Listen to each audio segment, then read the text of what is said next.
Hi everyone, it's weekend preview time on the Matchbook Betting Podcast, and lots of races to get through this weekend because there's a bumper Curragh Cup card.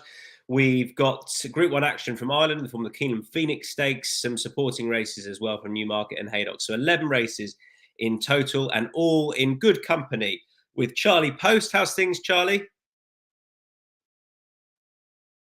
Homework needed for this week's pod, as in plenty of races to get through. So with a few stories from Steve, we could be on here for hours. Oh God, listen, I'll get one of them out of the way first of all. Steve Jones scored a 50. Well done, No. Steve. In the Goodwood match, and he was like on the WhatsApp group, he was like, please can you mention it? Please mention it. Well done, Steve. You scored a 50, you batted really well. Tell us about it, Steve. Well, it's nothing. Let's kick on then. Let's kick on with all the action. So first things first, I've got to tell you to hit that like button on YouTube if you're liking what you see and liking what you hear on the podcast, and head to insights.matchbook.com for a recap of all the best bets. That is your place to go across all the podcasts. And don't forget, there's a Premier League preview as well. So that'll be up on Insights for you too with the return of the Premier League season.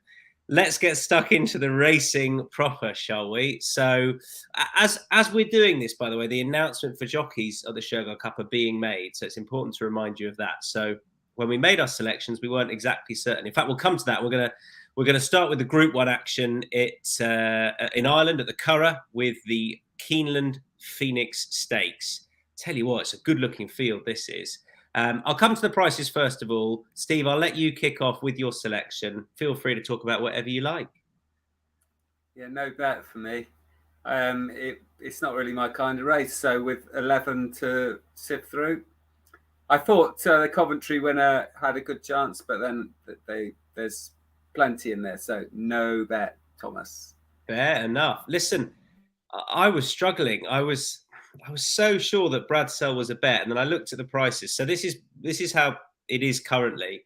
Bradsell and Little Big Bear really fighting out at the top of the betting between them, and it's flip-flops a few times. You've now got Bradsell in there at 2.9, 3.0 for Little Big Bear, 6.0 for Blackbeard, Persian Forces 7.0, Shartash 10.0, and Apache Outlaw 51.0. So my view was that I was probably going to back Bradsell because he'd be underappreciated or undervalued, and then he goes off at the top of the market, and I just can't quite commit. Charlie, give us a selection. Yeah, I mean, I've gone Bradsell, but I'm in complete agreement with you. As in, when I put him up as my choice, I presumed that Little Big Bear would end up a pretty short price favourite. And as you say, I mean, not that Archie Watson is a lesser trainer, but I mean, I just thought he'd be underappreciated in the market in relative terms to Aidan O'Brien. It doesn't look like it's going to be that way, but Bradsell in theory could still, he's a very, very good horse. The form of the Coventry's worked out fantastically well, and I just think there's every chance he could be the best of these at this stage. And so for that reason, yeah, I mean, he's my selection in the race, and yeah, I like I say, I'm positive about him, and I do still think if he was trained by Aidan O'Brien, he'd be significantly shorter even than what he is right now. Yeah, definitely agree with that. So no bet for Steve and I on the Keeneland Phoenix Stakes. Not just going to put ones up for the sake of it. Charlie is with Bradsell, who just about heads the betting currently. And so to Ascot we go for the first of the Curragh Cup races we're going to be looking at. So this is the 335. It's the Full of Surprises Classified Stakes. And betting is as follows for this 135, 6.5 for Divine Magic. Obviously, they're all, given the nature of the Curragh Cup races, it's all nice and open. 10.0 for Crazy Luck. Epsom Faithful. I haven't got it in order. Epsom Faithful is 3.5. Orban 3.0. Divine Magic is 6.5. Crazy Luck 10.0, Guido 13.0, and Bigger Price is the final pair. So as it stands, Orban heads the betting and Epsom Faithful about half a point bigger. Okay, Steve, you're with Divine Magic. Why not Orban for you? Well, he's a very frustrating horse, Orban. And I know he won the mile race, the Golden Mile at Goodwood, but that's his kind of race where they go fast. It's also a big draw race. He was drawn in stall 2. He beat stall 1, and he had everything drop his way. When Orban doesn't have everything drop his way, over 7 furlongs, drop back to 7 furlongs, then he's just very frustrating. I think he is one of the. What price did you say he was? Orban is he's 2.75. Oh, he'd be one of the lays of the day. I've got another horse to lay, but at that massive lay. How can you back that horse? I just can't understand. Oh God, I hope you two haven't backed it. No, he's my lay of the day, Steve. I agree. Listen, I think I've not backed him. He wants a mile, doesn't he? He wants a mile. He needs absolutely everything to drop right, like it did at Goodwood, and it won't. At Ascot, and it'd be interesting to see which jockey he gets. Anyway, Divine Magic is mine. Who's a specialist over 7 furlongs, and I thought ran well last time at Newmarket in a race that wouldn't have particularly suited, and came from off the pace in a small field. Now, I think one of the features of this Curragh Cup, quite often, you get foreign jockeys come over who haven't ridden at Ascot or in Britain, and they're used to riding on flat tracks, and they sometimes get the pace a bit wrong, and they go way too fast. And so I'm expecting most of these races to be run at quite a decent pace, even if there's supposedly a lack of pace in the race. So that wouldn't worry me about Divine Magic, who needs to be or likes to come from off the pace, as he did when he won at Leicester. And I just think he's quite a reliable specialist at 7 furlongs who should run his race, and that's possibly going to be good enough. Okay, I'm with you in being against Orban. You're with Divine Magic. Charlie? Epsom Faithful for me, Tom. He won at the track last time out over 6. I mean, again, he is really a 7 furlong horse, and he was strong at the line, as you'd expect. He's bang on the 90 rating for this 0 to 90 classified, and yeah, I mean, like I say, course form, horse that is best suited by the weights of this type of race, and he's in form as well, and yeah, that's good enough for me. Orban, again, I just chuck in the mix. I think it's his 3rd run in about 10 days or something like that as well, and he has to concede £5 being 95 rated in this contest. So yeah, I agree with you both about being quite well against him, and yeah, Epsom Faithful for me. Okay, let's kick on. Next race we're going to be looking at is the 210 at Ascot. It's the Dash. It's a couple of sprint handicaps on the card. 210, nice and open. I'll make sure I do it in some sort of order this time. So Arecibo heads the betting. 5.0, 5.5 for King of Stars. Count d'Orsay 7.5, 8.5 Hurricane over. Manacan 9.0, 11.0, and bigger the rest of them. Charlie, I'll come straight back to you. Yeah, I've gone with Manacan in this. He ran a cracker, I thought, at Chester down the inside in his last run. He got a little bit tap for toe at a vital stage and sort of stayed on well, granted, behind an impressive winner he was never going to get to. Before that, he ran a blinder at Royal Ascot in the Holyrood House Stakes, finishing 5th there. And I just thought in this field, he had the look of a progressive young sprinter, 3-year-old against some old elders. And yeah, I just was going with the horse that is on the up in this contest against a lot of quite exposed, proven sprinters. And yeah, like I say, I like his profile, and I think the track will suit him as well. I think going back to Ascot, it is right up his street and well in his favour. Manacan 9.0 for you. Shorter price of King of Stars, Steve, 5.5. Yeah, King of Stars, who loves fast ground. Now, I was told that the people involved with King of Stars thought they overwatered last time when he was beaten by Call Me Ginger. But that was still a very good run. Now, this is a seriously fast horse, King of Stars, who likes fast ground. It's going to be a really hot day on Saturday, so hopefully it'll be drying out rapidly through the morning, even if they do put plenty of water on. And King of Stars just likes to get on the lead and just keeps going. And on fast ground, that's a very, very dangerous combination. He has got one of the Japanese jockeys, Takeshi Yokoyama, which is a bit of an unknown. Manacan, it's got Hayley Turner, so you're all right there. She's got a love affair with the Curragh Cup. I think she was top jockey at there a few years ago.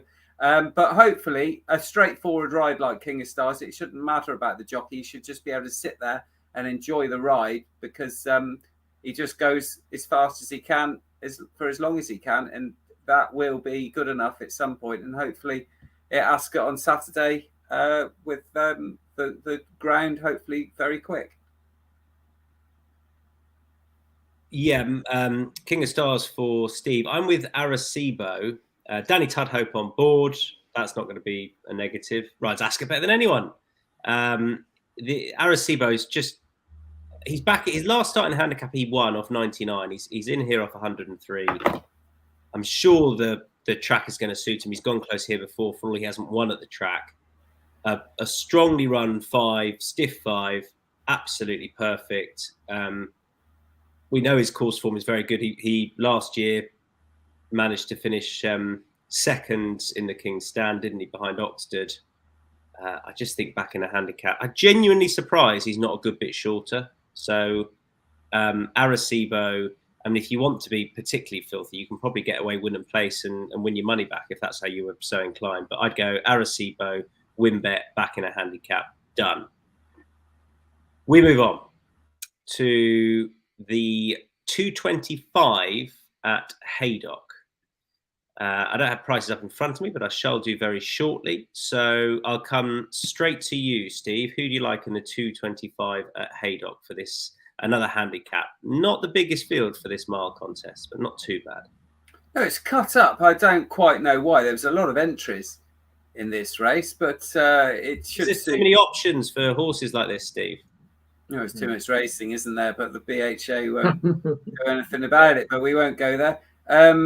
Yeah, Electrical Storm was my fancy. Godolphin horse trained by Said Bin Saror with Andrea Azzini in the saddle, who's got, although doesn't have a huge amount of rides for Said Bin Saror, he's ridden a couple of winners, I think, from 6 rides this season or something like that. And Electrical Storm won at York quite nicely. I like that performance, and the form has worked out really well. There was a good few subsequent winners in that race, which was his first start for, because he missed 18 months, so his first run for 18 months. And then next time, you'd expect him to put in a little bit of a lesser effort sometimes. Some people call it the bounce factor, but I think sometimes horses coming back from a long layoff, they put so much into it and it takes so much out of it. The next time they run, it's not so good. But he backed it up really well 3 weeks later at Sandown, where I just thought that was a solid run. And he didn't race too far off the pace that day, up to a mile and 2 for the first time, and he saw it out really well. If he repeats that kind of effort, which you'd expect him to, he's had a month off since then, I think he'll win. I'm very strong on Electrical Storm. 3.0 Electrical Storm, 3.0. Charlie. Yeah, I mean, I wouldn't be like Steve. I'm not that strong on this race. I found it quite tough. I came down with La Trinidad, who seems to pretty much only exclusively run at York, so he's venturing a bit further south on Saturday. He's back down to his last winning mark of 89. I thought he's threatened on a couple of occasions this year that he might be about to sort of strike. And I think on his last run at York, a 4-runner race, it was a messy contest. They hacked and sprinted, and he sort of came to take it up, but I think he'd been too keen early and didn't quite see his race out. And I mean, they've gone for cheap pieces on Saturday, which I thought was an interesting move. Whether that will have the desired effect to help him sort of prolong his finish, I'm not sure, but just hope he's not too keen early. I hope there's a good gallop on in this race. I think that's what he really needs. And I'm also pleased that Ben Curtis, who rode him last time, retains the ride. And yeah, in an open looking contest, I just bought some from I mean, he's 6.5. Is he 6.5, 7.0? Yeah, again, I would probably, if I'm gonna play with him, I'll probably back him win and place, as he's a horse that doesn't probably find winning that easy. But I just thought his turn was coming, Tom, from watching him on his recent start. Yeah, price wise, you're looking at 7.5 for La Trinidad. I go win and place with Young Fire, who's 6.5. near enough making best bet material on the day. I don't quite at that sort of price, but I suppose it's a tricky handicap, and you only get because you only got 7 runners. I would still go win and place, but I'd rather have 3 places. But his form throughout is strong. So the Lion Tower form, when he ran really well and shaped as they wanted to go over a mile. He then ran well at this track on easy ground. Somehow we've got good to soft at Haydock at the moment. Interesting. Yeah. Is that going to happen or not? Who knows? I'm surprised at that. But there's not much. There's not rain forecast there. Hole in the watering can again up at Haydock. Quite well. Maybe.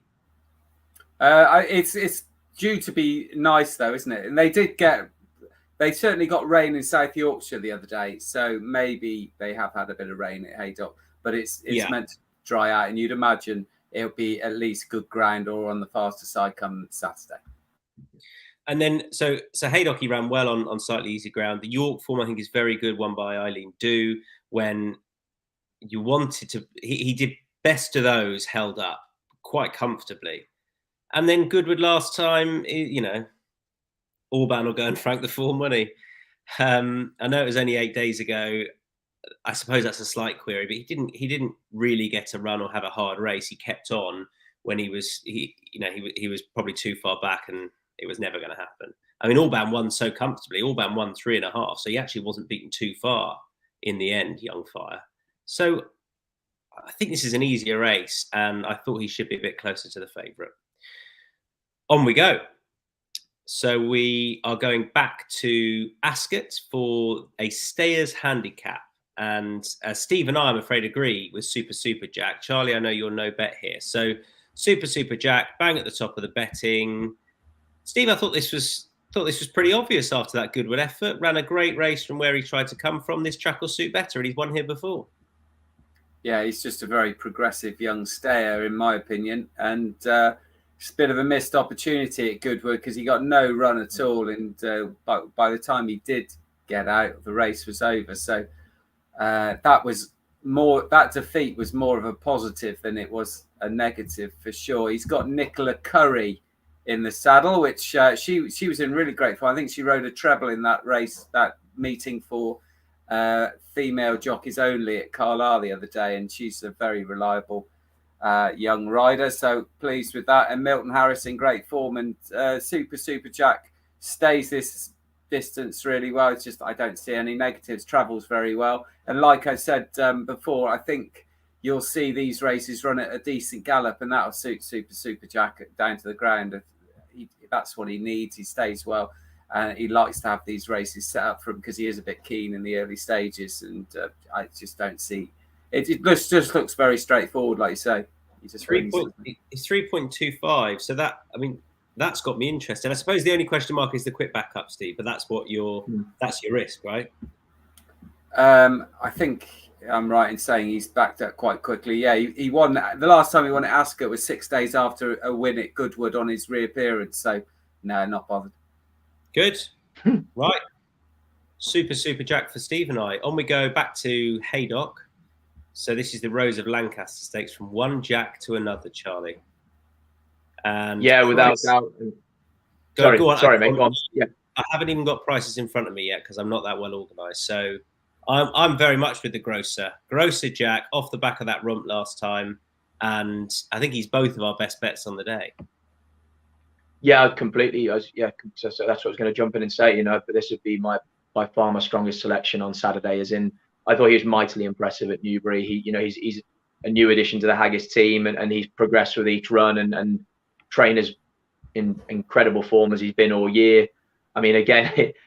If the ground is slightly on the slower side, I don't see that as a negative either. I think he's got plenty of form on with cutting the ground, and he's clear top rated. Yeah, I thought he was very obvious, if I'm honest, and yeah, very, very strong on Grocer Jack. Yeah, he's 2.75, which I think is absolutely fair enough. That's the point. He's well clear on ratings, isn't he? Which is probably why Steve is looking elsewhere. He's rated 118. And Matt, don't get me wrong, was very impressive last time. But yeah, the Newbury run from Grocer Jack, I just thought was a different kettle of fish. It was very good on the clock. Sectionally, it was impressive what he did. Angus McNay, who does the Racing TV sectionals, gave him a very high rating off the back of that, given how he finished, given how the race was run. Ground is obviously perfect. That was my one concern, was that, well, I suppose it's good stuff to Haydock, isn't it? But my one concern was how he performed on quick ground. Well, no problem at all. Has one on soft prior. I thought he should be shorter. I know there's probably a bit of depth to the race with progressive handicappers, but this boy's proved it in a better grade before. Steve. Yeah, I think you're right that he will probably be a bit shorter. I thought if he was going to be something like 2.25, I was almost toying with making him a lay, because I just think he beat absolutely nothing at Newbury. And I know he beat them by 10 lengths. There was old Cadillac in there. Oh, my God, what a hound. Desert Encounter, who's, although I backed him at Goodwood, he's so old. And there was just nothing in there. And he just blasted out, made all the running, and just kept going. That he'll be taken on for the lead, I'm sure, with the likes of Marie's Diamond and a few others in there. So it has the potential. And who knows? Grocer Jack probably doesn't have to make the running, but it'll be certainly a stiffer test. And I thought Intelligent ran really well last time. Jane Chapel-Hyam hasn't had this horse too long. It was in France with Francois Chappé, and it's been running really well since joining Jane Chapel-Hyam, who is just about my favourite trainer. I think she is superb. And that was a really good run in the John Smith's Cup at York last time, behind Anne Mart, who is also in this race. But Anne Mart is interesting because he was coming back from, he hadn't run since last season. Owen Burrows' horses have a superb record first time out. So I expect Intelligent to reverse that form, because he wasn't as well placed either. He got shuffled back early on and had a lot to do in the straight and was making ground up really well. So he'll enjoy it if there's, like I think there will be, a decent gallop, and Adam Kirby be able to get the timing right on Intelligent and hopefully get the job done. But Grocer Jack, I can see why you'd be keen on him. It's just the prices that were putting me off, and the fact that I think people got overexcited about his Newbury run, and this is a much deeper race.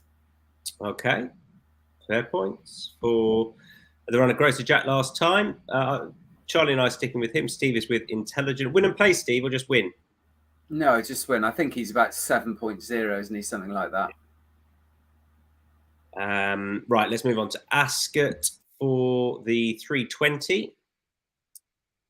I don't know if everyone else is forgetting what they put up in these races. We've got so many races. Pride of Priory. I'm looking at it thinking, did I? Oh, yeah.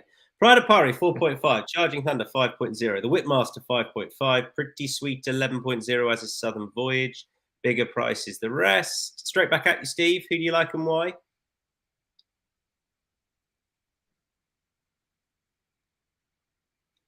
I need to unmute. Sorry. I had too much going on there. I'm sticking with Pride of Priory, who's trained by William Haggis, who obviously trains Grocer Jack. So maybe it's a quick fire double. Let me just see which rider we've got for Pride of Priory. Kieran Schumacher.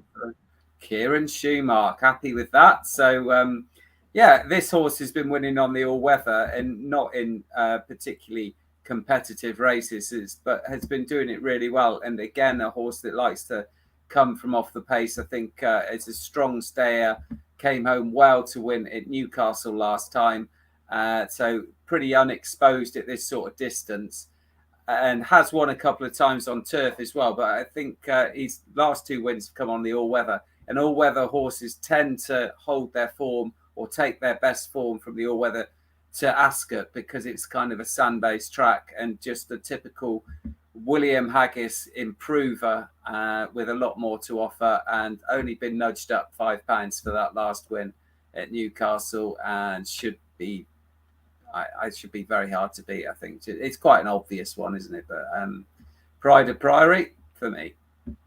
Well, he's not the shortest price of putting up, 4.5. Southern Voyage, Charlie, you can make the case. I'm following you in. Yeah, I mean, it's chancy, Tom, isn't it? You know, and it'd definitely be win and place for me again. But he looked really progressive last season, and You know, he's 1 from 1 at Ascot as well. I mean, the concern is that he ran dreadful at York on his return, finished, you know, last of 8, sweated up badly, dropped out the screen, but nothing seemingly came to light. And it's more that I'm just willing to forgive a horse one terrible run and hope that he can get back on the progressive trail that he showed last year. And like I say, with his liking for Ascot as well being an added bonus. And I also feel like the fact that it's not been much more than a month that Archie Watson is obviously happy with him and hasn't really been able to find anything significant. So the case that I'm making for him is that he just had an off day, and we're going to forgive him that, and therefore we're actually getting a really attractive price for a horse that, without that run, had a really progressive profile before then. And like I say, fingers crossed he can get back on track, and like I say, we can get a juicy price because of that. Yeah, so he's obviously a bit of a loose cannon, isn't he? He's obviously very talented. Quite like Neil Callan as a booking for him.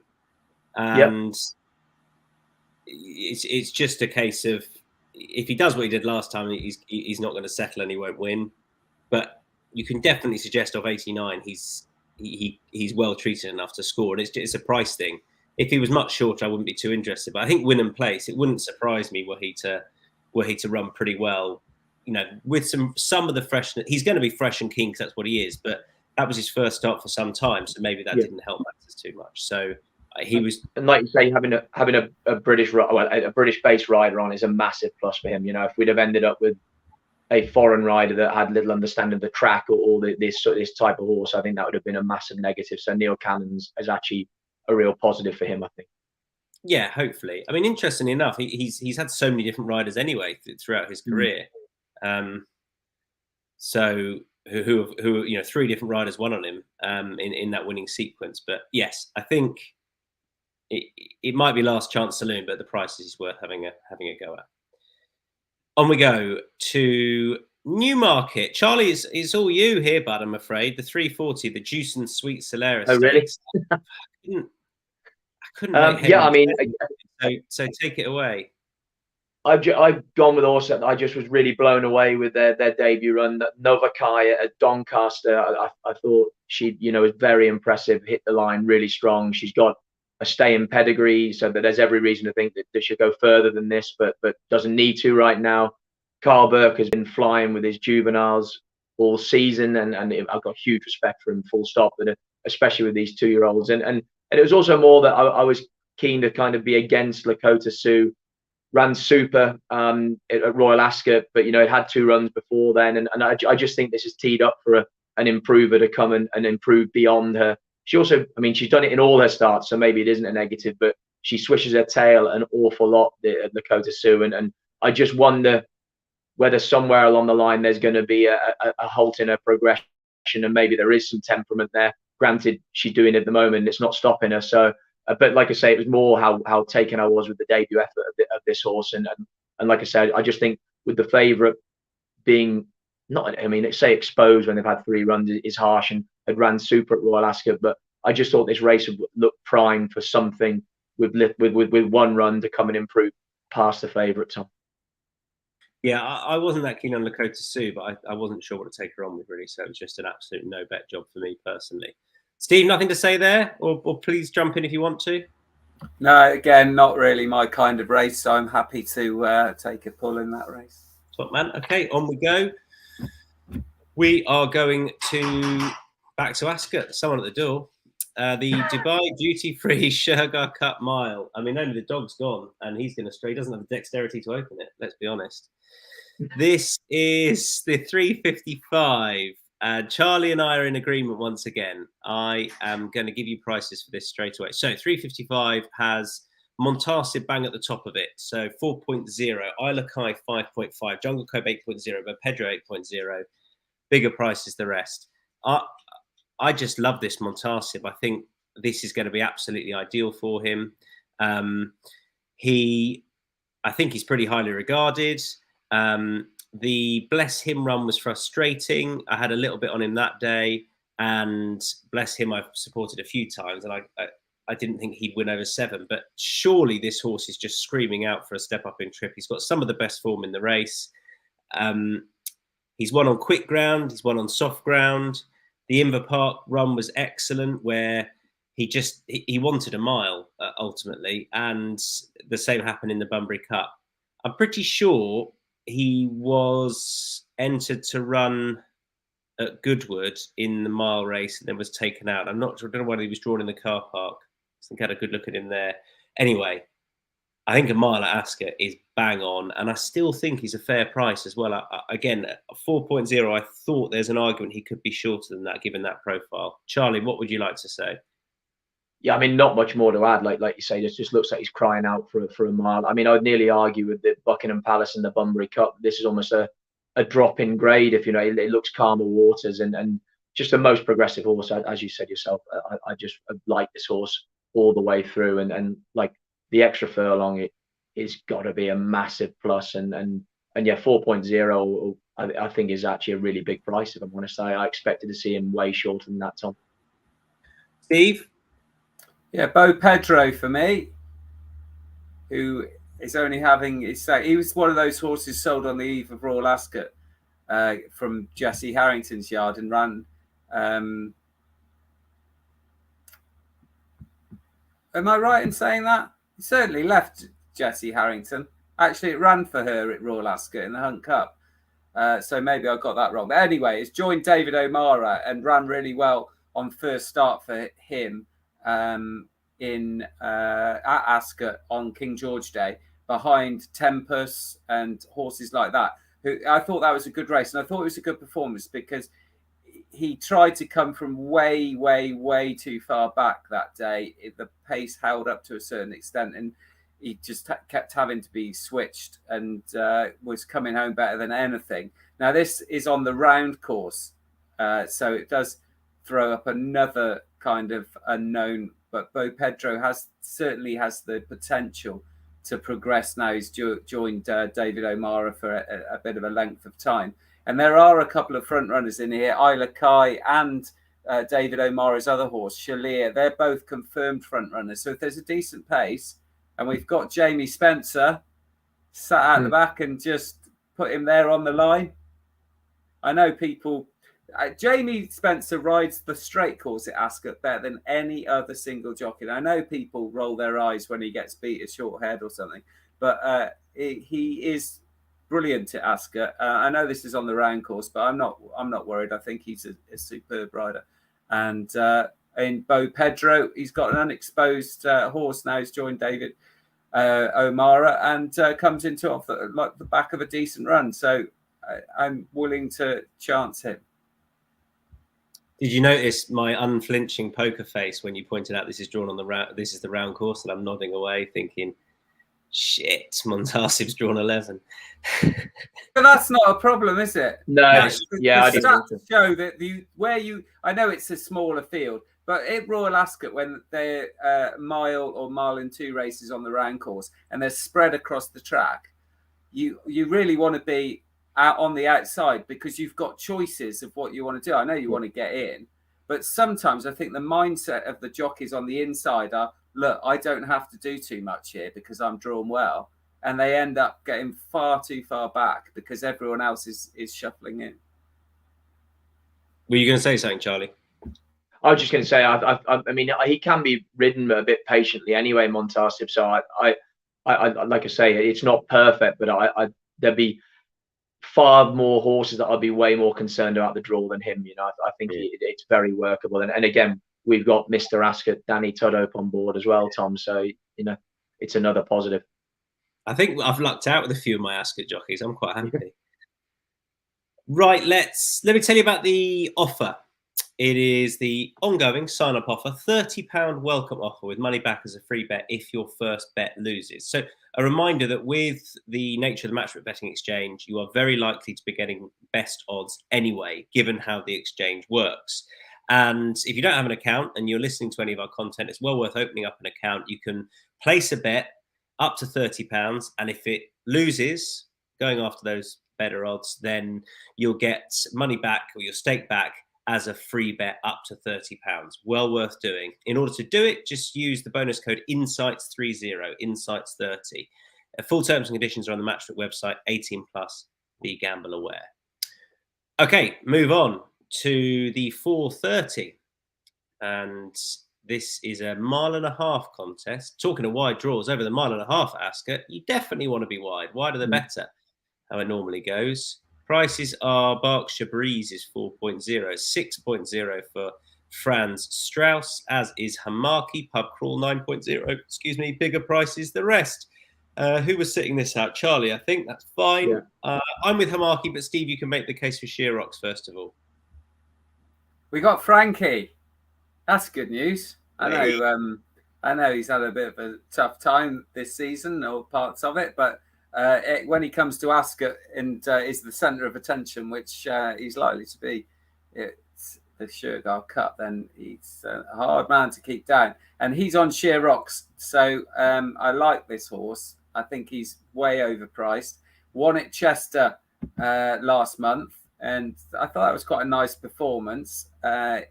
It was the performance of a horse running back into form, because he sort of struggled in the early part of the season. But then again, Eve Johnson Horton didn't start the season in particularly great form, and her horses are running into form. Now, this horse ran at Goodwood last time and just got too far back after a slow start, got squeezed out at the start, and just had Harry Davis, the £5 claimer, who's a very good apprentice, had to just sit and suffer. And by the time he got out, it was all over. And it was won by a horse called Keys Chorister, who I think was winning the 4th or 5th race on the bounce. So it was a hot race, that one. And the fact that Sheer Rocks was able to, the only one really who was making ground up that late in the day, I thought was good. And the fact that there's going to be a decent pace on here, hopefully, that should suit Sheer Rocks. So under Frankie, I'm with Sheer Rocks. At the moment, 11.0? I didn't read them out, did I? I'd be tempted to. Yeah, no, I'd be tempted to have a saver as a place. 13.0. It might, if he gets going a bit too late, but I think he's going to run a really good race. I'd have if you were doing, I'd have 1 point each way and 1 point win, if that makes sense. So 2 points win, 1 point place. That's how you'd say it if you were on an exchange betting podcast. I'm going to hit the microphone with excitement at seeing a comment that's come in. I'm going to put up Hamaki, who I just think is crying out for 1.5 miles. I'm looking forward to seeing the horse over 1.5 miles. Has won on a sound surface, although not on a very, very quick surface, but I quite like that V-site form for a start. And I thought he handled it okay. He won at Haydock on soft ground last time. And I think a patient ride, Jamie Spencer in the saddle with a decent bit of pace on, which I think there will be. I'm excited to see the horse over 1.5 miles. He was a win and place price in a race where I'm not sure about the two ahead of him in the betting. Not sure about Franz Strauss, who has Jose Luis Martinez on. And he's a horse that tends to want to go forward. I'm not certain about that horse. And I feel like Berkshire Breeze might just want a little bit further. So Hamaki for me. We've had a question in, Charlie. I've heard some people compare Bailly to Frankel. What are your thoughts on this? He's getting closer. He's getting closer. Yeah. I actually, someone messaged me on Twitter on the pod as well the other day about that too. So yeah, it's all good. It's all good. He's not rising to it today. No. Good stuff. Quite right too. Okay, so we've done the 4:30. We've got the 5:05 to do, which is another sprint handicap. We're over 6 furlongs for this, and prices are as follows. So many Curragh Cup races, I can't keep up. Admiral D is 4.5, as is Rosina. Spangled Mac is 5.5. Conflict 10.0. Tolstoy 12.0. Bigger prices the rest. Charlie. I put this horse up the other week on the pod. Corazon of George Bowie's. I just think that, again, it's whether it's going to be this weekend, but I genuinely think she's about ready to strike this, and ran a cracker at the last Ascot meeting. William Buick rode her, and I don't know. I didn't think she had a particularly tough time for it. Didn't really get the breaks at the right moment. Second run back, she's a decent 2-year-old, and I just wonder now whether third time could be the time that she's going to be ready to strike. As in, it's a competitive contest, this 100%. But like I say, she's a project of mine anyway, and I'm going to keep following her. And like I say, I'll be backing her on Saturday, because if it's not this Saturday, it's not going to be far away. And she's definitely able to win off this sort of mark, and she's down to the 2 for the Ascot run. And I think this also about ready to strike. And like I say, I'm going to keep going with her regardless of what happens at the weekend. But I'm hoping this Saturday is going to be D-Day. 15.0 as well. Does that? Yeah, I mean, I could definitely have it placed as well. Yeah, 100%. Yeah. Who's got Antonio Fresu on board, who I think is a very good jockey for what it's worth. Very well Dubai on the turf and the dirt out there. I am with, I'm just checking who's booked, Joanna Mason on Admiral D, who I know heads the betting. I just think that's the best form, isn't it? That Newmarket race, Lethal Week, who I know was disappointing at Goodwood when slowly away, it didn't work out, but the horse was well in. We know that form is very strong. York, again, it didn't work out for him because he was too far back. They've tried him over further. I just think he's a horse that wants this sort of test at the track. He's run over 5 here and was probably a bit disappointing, but I'm looking forward to seeing how he gets on over 6 furlongs at Ascot. I think the Ascot straight course will really suit, and just about enough juice in the price at 4.5, but not by no means a big selection. We're done. We're through all the live races. We've got no other bets because why would we? 11 races. Steve actually wrote on the document, I've just gone through 11 races. Are you effing kidding? No.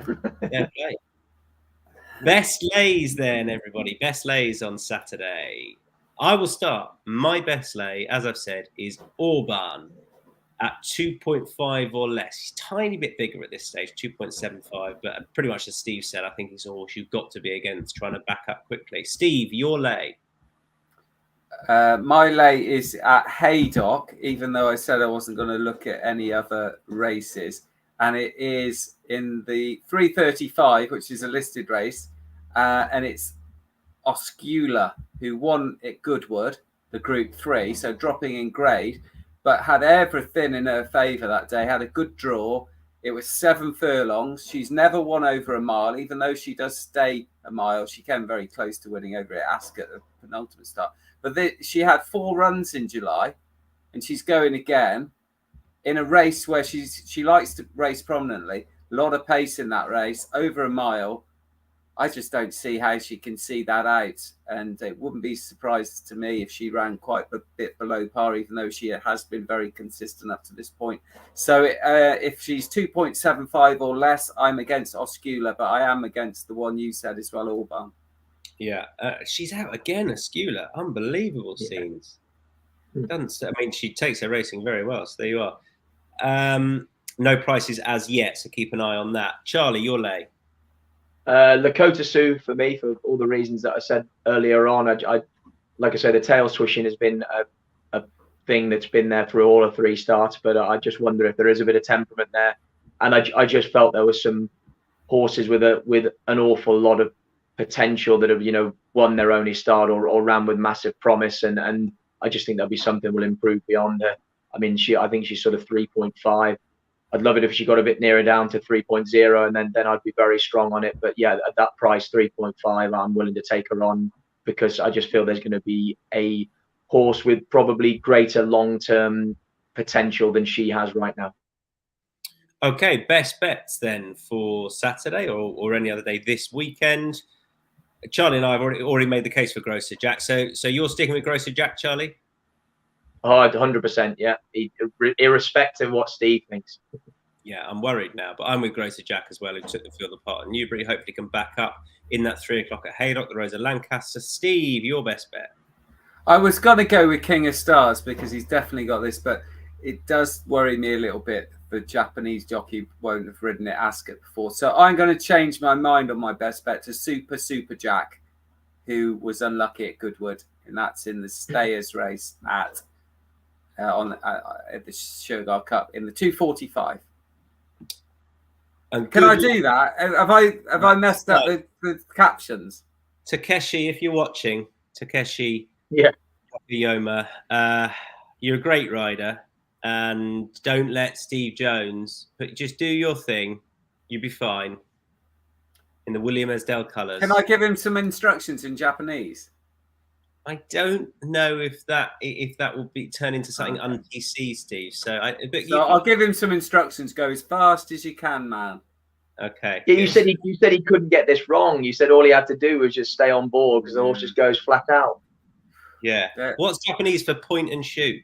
Do you know what? The funniest thing ever was when I think it was Yutaka Taki came over to run in the Sugar Cup, and he was in the parade ring getting instructions off Jim Goldie. I don't think many English jockeys can understand Jim Goldie's strong Scottish accent, and I'm sure Yutaka Taki couldn't. Did he win? Can't remember. Well, there you go. I thought it was funny anyway. Join us next week for more good stories from Steve Jones, and when Charlie will be hosting his own separate podcast called Why Baaeed is the Next Frankel. Thanks, everyone. Good luck. Bye-bye.